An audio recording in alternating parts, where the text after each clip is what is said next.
నమస్కారం. ఆధ్యాత్మిక మరియు ప్రేరణాత్మక కథల కోసం మీ ప్రియమైన చిట్టి టీవీకి స్వాగతం.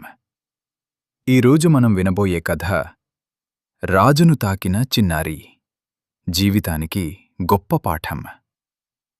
ఒకరోజు ఒక రాజు తన రాజ్యంలో చాటింపు వేయించాడు. రేపు ఉదయం రాజభవనం ప్రధాన ద్వారం తెరుచుకున్న వెంటనే ఎవరు ఏ వస్తువును తాకినా అది వారి సొంతమవుతుంది.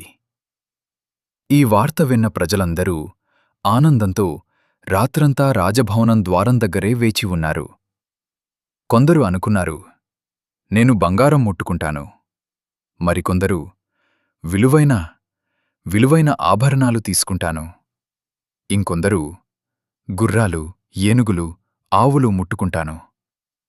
అలా ప్రతి ఒక్కరూ తమకు ఇష్టమైన వస్తువుల గురించి ఆలోచిస్తూ ఉదయం కోసం ఎదురుచూశారు. ఉదయం ద్వారం తెరుచుకున్న వెంటనే అందరూ ఒక్కసారిగా లోపలికి పరుగులు తీశారు. నాకంటే ముందు ఇంకెవరు తాకకూడదు అనే ఆలోచనతో ప్రతి ఒక్కరూ తొందరపడ్డారు. రాజు తన సింహాసనం మీద కూర్చుని ఆ సందడిని చూసి మెమ్మెల్లగా నవ్వుతున్నాడు.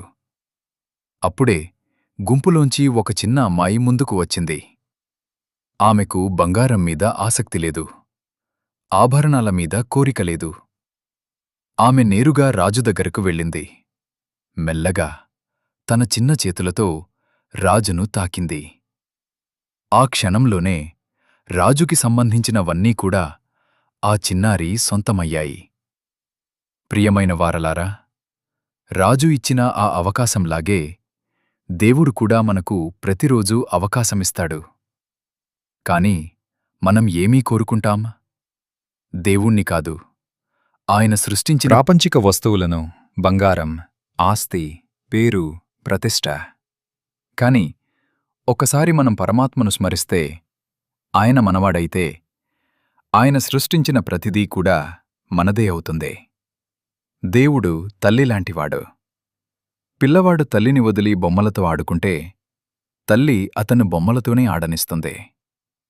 అలాగే మనం దేవుణ్ణి మరిచి ప్రాపంచిక వస్తువుల వెంట పరిగెత్తితే దేవుడు కూడా మన నుండి దూరమవుతాడు. కాని మనము ఎప్పుడైతే పరమాత్మను సదా స్మరిస్తూ ఉంటామో అప్పుడు ఆయన కృప తప్పక మనపై ఉంటుంది. వస్తువులను కాకుండా సృష్టికర్తను కోరుకోండి, అప్పుడు సమస్త సుఖాలు మీవే అవుతాయి. ఇలాంటి ఆధ్యాత్మిక కథల కోసం చిట్టి టీవీని ఫాలో అవ్వండి. ధన్యవాదాలు.